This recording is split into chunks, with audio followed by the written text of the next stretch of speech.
नमस्कार, मैं हूँ रविकांत।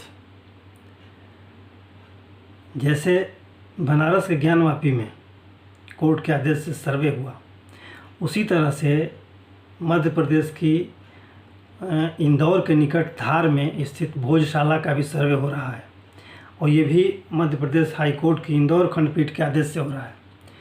यहाँ भी सर्वे उसी तरीके से हो रहा है जैसे बनारस के ज्ञानवापी में हुआ था, आधुनिक तकनीकों के माध्यम से। ये जो इंदौर के निकट स्थित धार है, धार में एक भोजशाला है। जैसा कि आप सभी जानते हैं, भोजशाला एक तरह से सरस्वती मंदिर है। ये राजा भोज के द्वारा बनवाया गया था और उसके पास में ही एक मस्जिद है।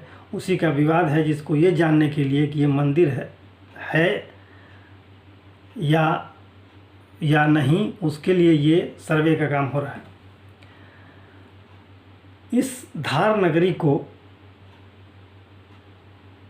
पहले धारा नगरी कहा जाता था और जो मालवा के परमार शासक थे, जिनकी राजधानी उज्जैन थी, उन्हीं शासकों में एक शासक हुए राजा भोज या भोजराज, जिनका भोजराज नाम था। भोजराज ने ही उज्जैन के बदले धार को या धारा नगरी को अपनी राजधानी बनाया और उनके समय में धार नगरी का महत्व काशी के बराबर, जो आज काशी का महत्व है धार्मिक रूप से, वैसे ही विद्वानों के लिए, साहित्यकारों के लिए धार नगरी का महत्व था। धार का उस समय, तत्कालीन समय में, धार को मालवा की काशी कहा जाता था। ये महत्व था। वहाँ विद्वानों का बहुत सम्मान था, इसीलिए उसे काशी की संज्ञा दी गई। चूँकि राजा भोज बहुत विद्वान आदमी थे, बहुत विद्वान शासक थे और बड़े प्रतापी शासक थे। उन्होंने अपने समय में अनेक शासकों को हराया। इनका शासनकाल 1010 ईस्वी से 1055 ईस्वी के बीच था। इन 45 वर्षों तक के शासनकाल में उन्होंने अपने साम्राज्य का बहुत ज़्यादा विस्तार किया और उस धारा नगरी के लगभग सभी चौराहों पर इन्होंने 84 मंदिर बनाए कुल, जिनमें सबसे महत्वपूर्ण था ये भोजशाला, जिसे शारदा सदन या सरस्वती सदन भी कहा जाता है। इनके भीतर माता शारदा की मूर्ति थी, जिसे वाग्देवी की प्रतिमा कहा जाता है, जो इस समय इंग्लैंड में है। और अपने विजयों के उपलक्ष्य में इन्होंने एक विजय स्तंभ बनवाया, जिसे विजय लाट भी कहा जाता था। उसी लाट को तोड़ करके दिलावर खां गोरी ने 1405 में एक मस्जिद बनवाई उसी मंदिर के बगल में, जिस विवाद के कारण आज ये सर्वे का काम हो रहा है। तो राजा भोज अपने आप में बड़े प्रतापी और बड़े ही विद्वान शासक थे और उनकी छवि ऐसी थी जिसका उदाहरण हम आज भी देते हैं। जब किसी की तारीफ़ या किसी की प्रशंसा करनी होती है तो हम ये कहते हैं, उसकी तुलना राजा भोज से करते हैं। वो राजा भोज अपने आप में बहुत विद्वान थे। उन्होंने अपने समय के सभी विद्वानों का बहुत आदर किया। जो उनके दरबार में आते थे, जो विद्वान, उनका बहुत सम्मान करते थे। वो उनको दरबार में आश्रय देते थे और उनके साथ अनेक तरह के चर्चाएं होती थीं, चाहे व्याकरण हो, काव्य हो, ज्योतिष हो,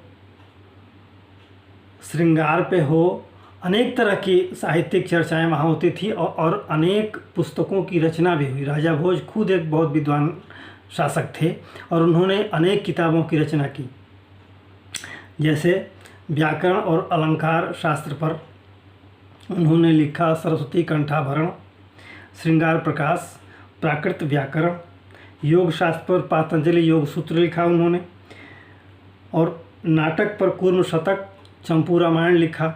चंपू रामायण और कूर्म शतक की विशेषता ये है कि कूर्म शतक की पंक्तियाँ उस भोजशाला की दीवारों पर चारों तरफ उत्कीर्ण की गई हैं, लिखी गई हैं। ये कूर्म शतक राजा भोज के द्वारा लिखी गई पुस्तक थी और उसकी हर पंक्ति को भोजशाला के चारों तरफ लिखा गया है। एएसआई अगर सर्वे कर रही है और अगर वो अवशेष होंगे तो वो दिखेंगे अवशेष, वो उस पुस्तक की पंक्तियाँ दिखेंगी।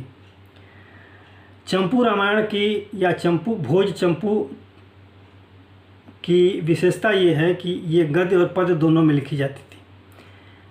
चंपू शैली एक होती थी जिसमें एक तरफ से पढ़ेंगे तो काव्य दिखेगा, एक तरफ से पढ़ेंगे तो वो गद्य के रूप में दिखेगा।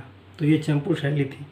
ज्योतिष पर भी भुजबल निबंध, राज मृगांक और कोश पर शब्दानुशासन जैसी अनेक पुस्तकों को भोजराज ने लिखा।